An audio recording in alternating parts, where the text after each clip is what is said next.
Hello friends. So before viewing this video, I hope you are all well and in strong health. So this video is in the continuation of the Git series where the videos about the Git clone, Git pull, Git push, Git stash, Git merge, Git rebase and Git squash has been uploaded. So I think before watching this video, the users must watch the videos on git clone, git push, git merge, git rebase and the git squash so that you can get the series of the things. What are the important things that we must understand with respect to a version control system? Now, what is git ignore and why do we use it? What is the main impact of using the git ignore?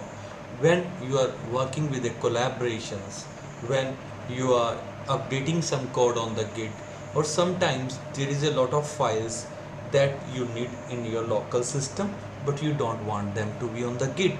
For example, if you are working on AI models, there will be a heavy huge models that you want to keep it on the local system to keep the process running, but on the same hope you don't want them to be on the remote. So what to do that? Think. I'm pausing for some seconds. Wow, the solution is the git ignore, which is ignoring the unwanted files pushed to the remote. So unwanted doesn't mean that these files are not important, but these are so heavy or some files are really unimportant. You want to keep it on your local system, but you don't want to push it on the remote. So that is the context where I use the word unwanted. So first of all, suppose I have been cloned this repository.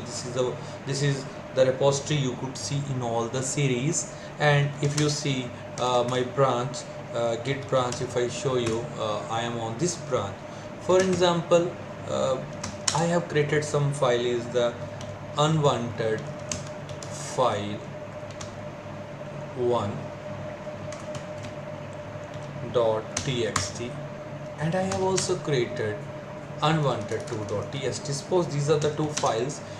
Unwanted, I again told you, this doesn't mean that these files are not important, but you don't want them to be on the remote for X reasons. Maybe these are very heavy, or these you don't need to be on the remote for X reasons. X reasons could be any. So if I see the git status, you will see that this will be on the untracked. So what I will do is that first of all I will create a new file which is called as touch git ignore, which always created with the dot before the git ignore. I just open them this file.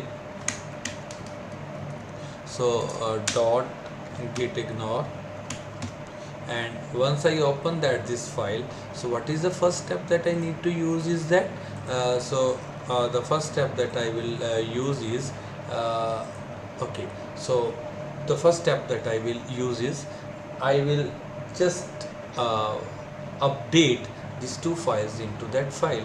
For example, this is the first file, I will go and update there. This is the second file, I will go and update. So if you have seen that I have updated both the files on the git ignore file. Now once I've created it, I will save it. Yes, this would be saved there.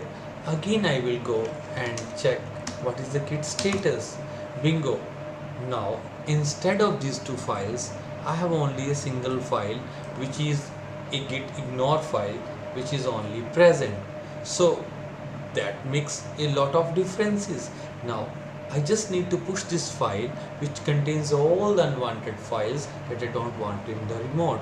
So if I say git add dot git ignore, it is added.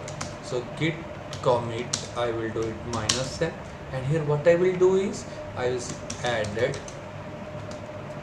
dot git ignore file. So yeah, this is what I did it. So perfect. So git push, so it will ask me my username, which could be my email ID or username. Both could be settable.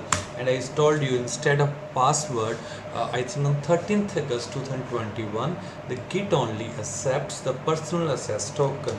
I am pressing my personal access token and the things are updated there. If I see the Git status, see everything is on the track. Even though if you go to my Git, Git, okay, so if you go to my Git, definitely let me show you this particular repo, learn Git. In that, where we were in the branch one.